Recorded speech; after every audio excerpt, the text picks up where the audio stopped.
गजा में इसराइली बमबारी और मुजालिम का सिलसिला जारी है। आलमी बरादरी इसराइल के आगे बेबस नजर आ रही है। एक तरफ मुज़ाकरात की बातें हो रही हैं, लेकिन दूसरी तरफ इसराइल अपने तौसी पसंदाना मंसूबे पर अमल पैरा है। इसराइली और मगरबी मीडिया के मुताबिक इसराइल ने गजा में फौजी ऑपरेशन को मजीद वुसअत देने और गजा पर मुकम्मल कब्जा करने का फैसला कर लिया है।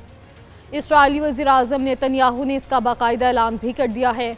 फ़लस्तीनी और अरब ममालिक ने इसराइल के इस मंसूबे की मज़म्मत करते हुए उसे मुस्तरद कर दिया, लेकिन इसराइली वज़ीर आज़म का दावा है कि वो मुखालिफत के बावजूद इस पर अमल जारी रखेंगे और गजा को खाली नहीं करेंगे।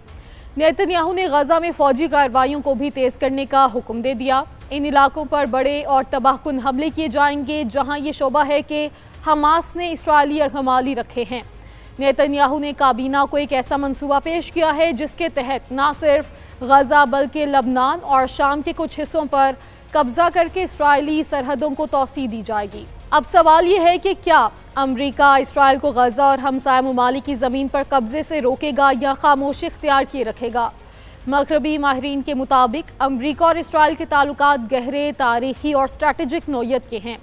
अमेरिका इसराइल को फौजी, इक़्तिसादी और सफारती मदद फराहम करने वाला सबसे बड़ा मुल्क है और इसराइल की सिक्योरिटी पॉलिसियों पर बिलवास्ता असरअंदाज भी होता है। लेकिन जब बात गजा पर मुकम्मल कब्जे या मुस्तकिल फौजी कंट्रोल की आती है तो सूरत हाल मजीद हसास हो जाती है। अमेरिका इसराइल के खिलाफ किसी करारदाद की हमायत नहीं करता। सदर ट्रंप ने इसराइल और वज़ीर आज़म नेतन्याहू पर गजा में इमदाद की बहाली के लिए कुछ दबाव ज़रूर डाला है, लेकिन इससे ज़्यादा कुछ नहीं। जब भी इसराइल ने अपनी सिक्योरिटी का बहाना बनाकर फ़लस्तीन या हमसाया ममालिक में जारहत की, अमेरिका ने उसे हक़ के दिफा कहकर जवाब फराहम किया। यही वजह है कि इसराइल के गजा में तवील फ़ौजी ऑपरेशन या कब्ज़े के इम्कानात को रोकना अमेरिका के लिए अमली तौर पर मुश्किल है, जब तक वो सख्त पाबंदियाँ या फ़ौजी इमदाद की मुअत्तली जैसे संजीदा इक़दाम ना करे, जो फ़िलहाल नज़र नहीं आ रहे।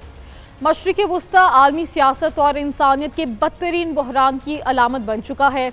आलमी सतह पर सिफारती कोशिशें, जंगबंदी की अपीलें और अमन मुज़ाकरात की पेशकशें नाकामी का शिकार हो रही हैं, जबकि मैदान जंग में इसराइल अपनी हिकमत अमली के तहत न सिर्फ गजा पर मुकम्मल कंट्रोल हासिल करना चाहता है, बल्कि हमास को मुकम्मल तौर पर ख़त्म करने की धमकी भी दे चुका है।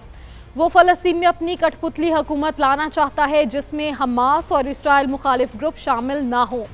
फ्रांस, कनाडा, जर्मनी और बरतानिया जैसे मगरबी ममालिक की तरफ से हालिया दिनों में फ़लस्तीन को जल्द आज़ाद रियासत तस्लीम करने का ऐलान आलमी सफारतकारी में एक बड़ा मोड़ समझा जा रहा है। ये ममालिक जो माजी में इसराइल के करीबी इत्तेहादी रह चुके हैं, अब गजा में इसराइली जारहत के खिलाफ खामोशी तोड़ते हुए दो रियासती हल की हमायत में सामने आए हैं।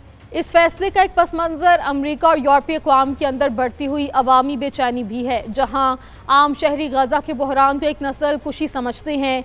कोई दिन नहीं गुजरता जब किसी यूरोपीय शहर में गजा की हमायत और इसराइल के खिलाफ मुजाहरा ना होता हो। दूसरी तरफ अमेरिका एक आर्जी जंग बंदी और कैदियों के तबादले के किसी मुआहदे की तरफ बढ़ने की कोशिश कर रहा है, लेकिन हकीकत यह है कि इसराइली वज़ीर आज़म नेतन्याहू की हुकूमत किसी भी ऐसी जंग बंदी पर रज़ामंद नज़र नहीं आती जो हमास को दोबारा मुनज़्ज़म होने का मौका दे। इसराइली पॉलिसी साजों का ख्याल है कि अगर हमास को सांस लेने दिया गया तो मुस्तकबिल में इसराइल के लिए एक और ख़तरनाक क़ुव्वत बनकर उभर सकती है। इंतहा पसंद यहूदी लॉबी चाहती है कि हर उस फ़लस्तीनी को शहीद कर दिया जाए जो इसराइल के खिलाफ जज्बात रखता है। इसराइल मज़ालिम के बायस गजा की मौजूदा सूरत हाल इस नहज पर पहुँच चुकी है कि वहाँ पानी, खुराक, अद्वियात और बिजली जैसी बुनियादी इंसानी ज़रूरियात तक मुयस्सर नहीं। अक़वाम मुत्तहिदा, रेड क्रॉस और दीगर इमदादी इदारे मुसलसल खबरदार कर रहे हैं कि अगर फौरी जंगबंदी ना की गई तो ये इंसानी बहरान दुनिया की तारीख का बदतरीन बाब बन सकता है। लेकिन इसराइल ना सिर्फ इमदादी सामान रोके हुए है, बल्कि इसकी फ़ौजी कार्रवाइयाँ बढ़ती जा रही हैं। खित्ते में सऊदी अरब, तुर्की, कतर और मिस्र जैसे ममालिक मुतहर्रिक किरदार अदा करने की कोशिश कर रहे हैं, मगर इसराइल की पुश पे खड़ा अमरीका ताहाल तलबी पर कोई संजीदा दबाव डालने से गुरेज़ा हैं। अमरीकी सदर ट्रंप के हालिया बयानात एक तरफ इंसानी हमदर्दी का तासुर देते हैं तो दूसरी तरफ इसराइल को मुकम्मल हिमायत की यकीन दहानी भी करवाते हैं, जो वाशिंगटन की दोगली पॉलिसी का अकास है। हमास के साथ मुमकिना किसी मुआहिदे की बैनुल अक़वामी मीडिया में खबरें गर्दिश कर रही हैं, लेकिन ज़मीनी हक़ाइक़ इसके बरअक्स हैं। हमास की क़यादत अब भी इसराइली कब्ज़े के ख़िलाफ़ मुकम्मल मज़ाहमत की पॉलिसी पर कायम है, जबकि इसराइल किसी भी ऐसी सियासी क़ुव्वत को तस्लीम करने को तैयार नहीं जो उसकी बालादस्ती को चैलेंज करे।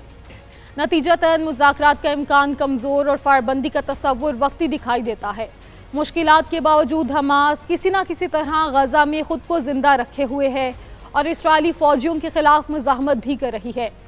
यमन में मौजूद हौसी भी हमास की हमायत में इसराइल पर वक्तन फ़वक्तन मिसाइल हमले कर रहे हैं। इन मिसाइल हमलों से इसराइल का ज़्यादा जानी और माली नुकसान तो नहीं होता, लेकिन इसराइली शहरों में सायरन बजने से भगदड़ ज़रूर मच जाती है। ये एक तल्ख हकीकत है कि फ़लस्तीनियों की नस्लें एक ऐसी रियासत के क़याम के ख्वाब देखते देखते ख़त्म हो रही हैं जो वादा खुद अक़वाम मुत्तहिदा ने 1948 में किया था, मगर आज भी वो ख्वाब तशद्दुद, जारहत, कब्ज़े और आलमी बेहिसी की धुन में गुम होता जा रहा है। अगर आलमी ताकतें वाकई मशरिक़ वुस्ता में अमन की ख्वाह हैं तो उन्हें बयानात से निकल कर अमली इक़दामात करना होंगे, वरना तारीख़ ये याद रखेगी कि जब एक पूरी कौम तबाह हो रही थी, दुनिया तमाशाई बनी बैठी थी।